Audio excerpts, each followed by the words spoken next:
Hello students, our today's topic is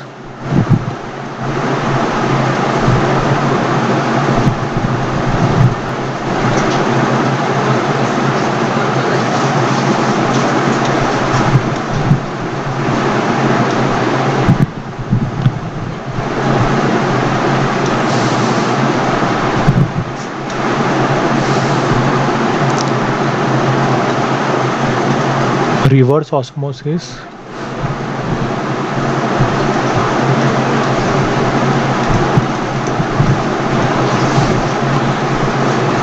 and water purification.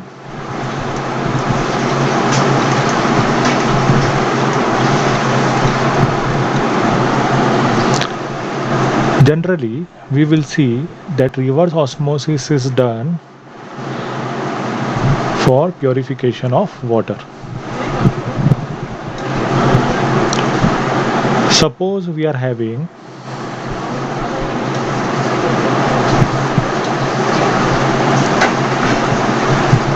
a tank in which there is a semi-permeable membrane at the center.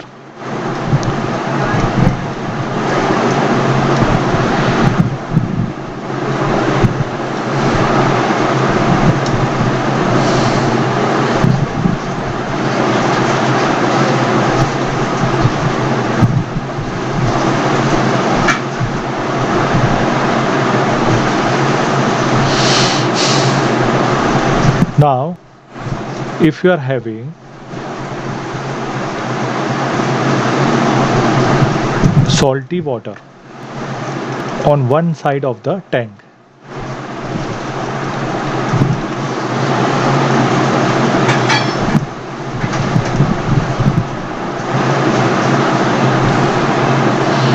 and fresh water on the other side of the tank,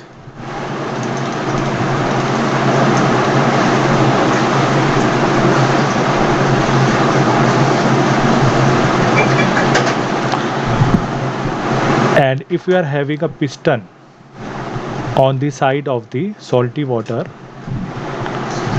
and if you are applying a pressure on the side of salty water, and if that pressure is greater than pi, that means if the pressure is greater than osmotic pressure, then in that case the flow of solvent will place from solution side to solvent side. So that means the process opposite to the osmosis will take place, and that process is called reverse osmosis. So here we will see that as semi-permeable membrane is having very small pore size, so only water will be allowed to pass through the membrane. So from salty water, only water will be able to pass through the membrane towards the fresh water side, while salt will be left behind. So particles of salt will be left behind. So in that way we can obtain fresh water from the outlet.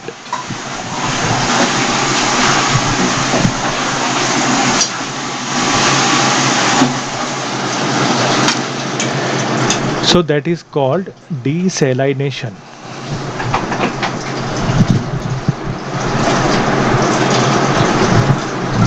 Saline water means salty water, and desalination means to convert salty water into fresh water. So that process is called desalination. So we will see that desalination of seawater is done on large scale by using such membranes. So we will see that when pressure more than the osmotic pressure is applied, pure water is squeezed out. Pure water is squeezed out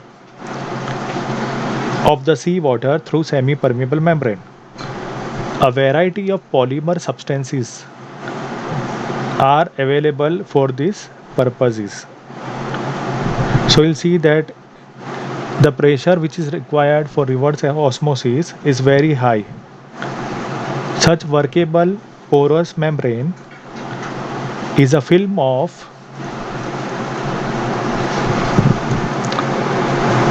cellulose acetate which is generally used.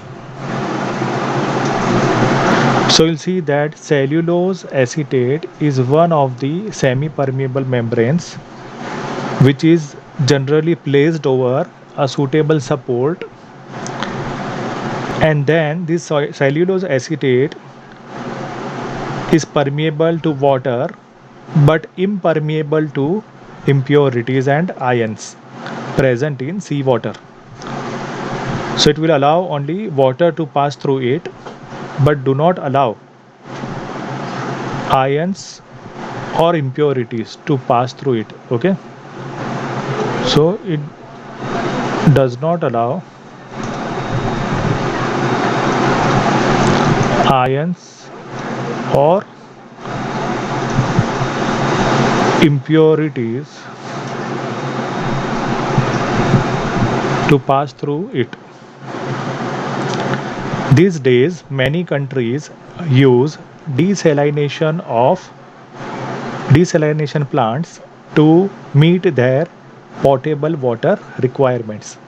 So in order to have fresh water which is fit for drinking, many countries they use desalination plants.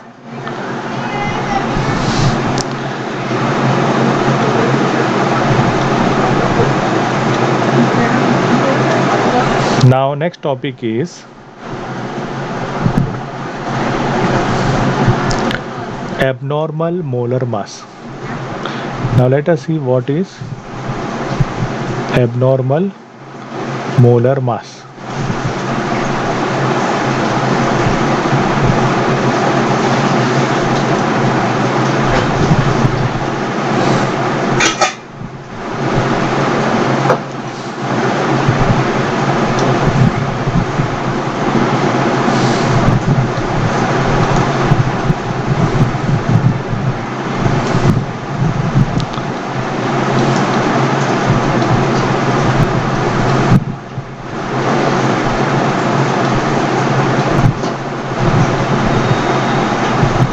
So let us see what is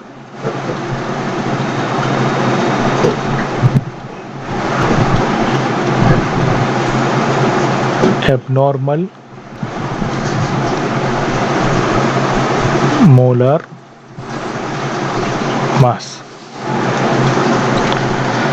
So we will see that ionic compounds when dissolved in water dissociates into cations and anions. For example, if we dissolve 1 mole of KCl in water, we get 1 moles of K plus ions and 1 moles of Cl minus ions. If this happens, we will get 2 moles of particles. So 1 mole of K plus and 1 mole of Cl minus ion will be formed. So if we ignore inter-ionic attraction, 1 mole of KCl in 1 kilogram of water would be expected to increase the boiling point by 2 into 0.52 Kelvin. Okay, so delta TB will be equal to 2 into 0.52 Kelvin, that is 1.04 Kelvin. Okay, that means expected boiling point was expected delta TB was 0.52 Kelvin, but here as 2 moles of ions are formed, so delta TB will become double as it is a colligative property. So it depends upon the number of particles. So it will become 1.04 Kelvin. Now if we do not know about degree of dissociation, then we could be led to conclude that the mass of 2 mole particle is 74.5 gram. Okay, that is the molar mass of 1 mole of KCl.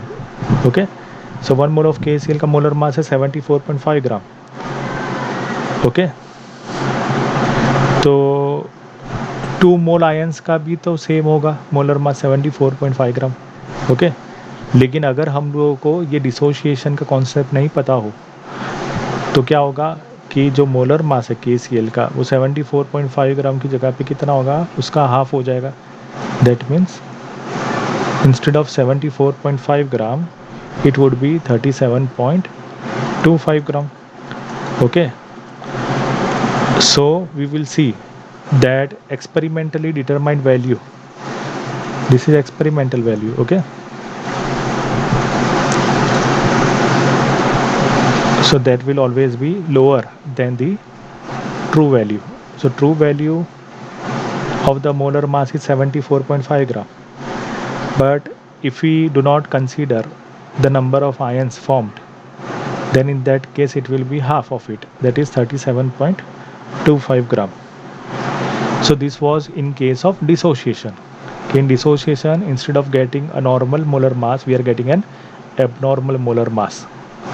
Now if we talk about association, so same thing happens in association also.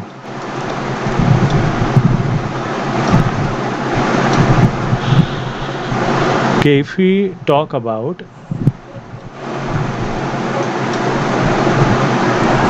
acetic acid, so we will see that 2 molecules of acetic acid when undergo association, okay, so here instead of dissociation, association will take place. So 2 molecules of acetic acid will become 1 molecule. Okay, so here dimer is formed, means 2 monomers combine to form a dimer. So here we will see that 2 moles of acetic acid, 2 molecules of acetic acid will undergo association by forming hydrogen bond. Okay, so intermolecular hydrogen bonding is formed. So due to this, what will happen? Okay, due to this, the number of particles is reduced to half. Okay, so here we will see that due to dimerization, the number of particles becomes half. So in that case, if we talk about delta TB or if we talk about delta TF, so in that case, the molar mass which will be calculated will be double than the expected value. So in case of dissociation, molar mass become half than the expected value. Here the molar mass become double than the expected value. So here we will see that such a molar mass due to dissociation or association is either low or higher than the expected or normal value, and such molar mass is called abnormal molar mass.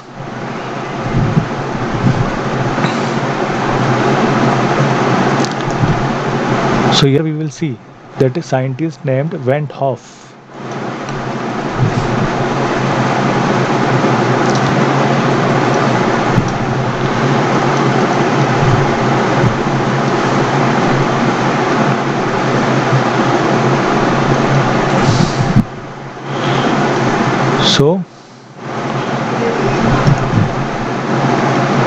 Van 't Hoff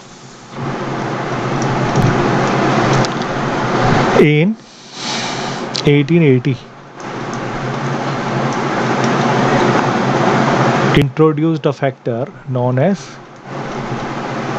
Van 't Hoff factor, and that is denoted by small I, so that we can account for the extent of dissociation or association by using the Van 't Hoff factor.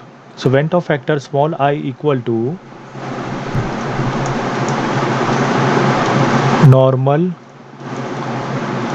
molar mass upon abnormal molar mass. Okay, or we can say Van 't Hoff factor I equal to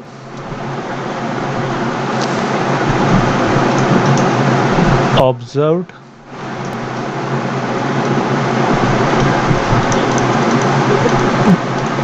colligative property upon calculated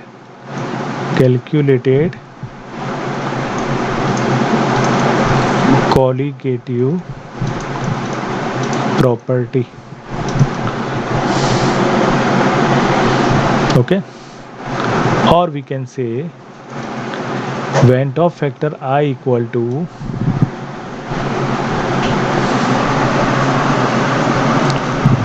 total number of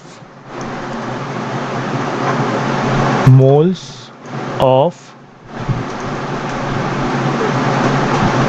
particles after association or dissociation divided by number of moles of particles before association or dissociation. Okay,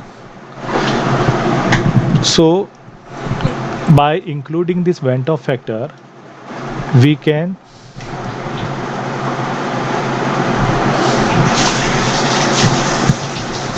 convert the experimentally determined molar mass into its true value. Okay, so here we will see how can we do this. So these three are the different ways, okay, by introducing the Vent of factor. So let us see how to apply this last equation to find out the correct molar mass.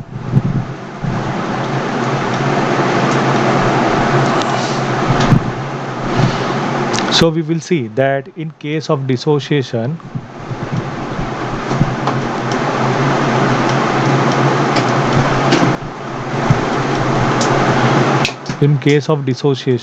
as we have seen that KCl gives K plus and Cl minus. So how can we find out Vent of factor I? So here number of moles before dissociation is 1 mole, okay, and number of moles after dissociation is 2 moles.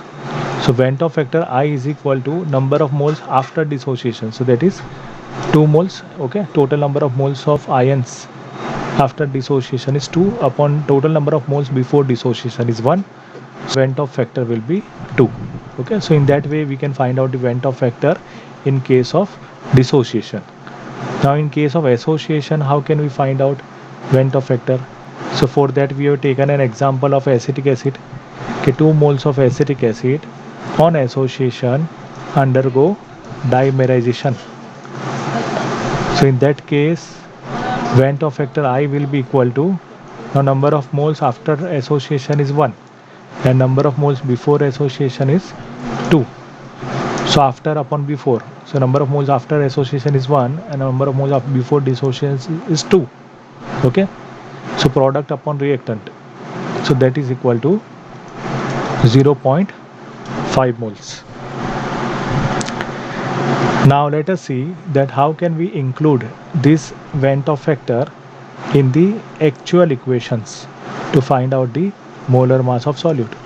So we have studied 4 different colligative properties, okay, which are they? Relative lowering of vapor pressure, okay. So first was relative lowering of vapor pressure. So equation was P1 naught minus P1 upon P1 naught, that is equal to N2 upon N1. Okay, so this was the equation. In case of elevation in boiling point, which is again a colligative property, we have studied delta TB equal to KB into M. Then we have studied depression in freezing point, that was delta TF is equal to Kf into small m molality. And fourth was osmotic pressure, that is pi is equal to N2 RT upon V. Okay, so these 4 equations were there. In all the 4 equations on the RHS side, just we have to multiply small I. Okay.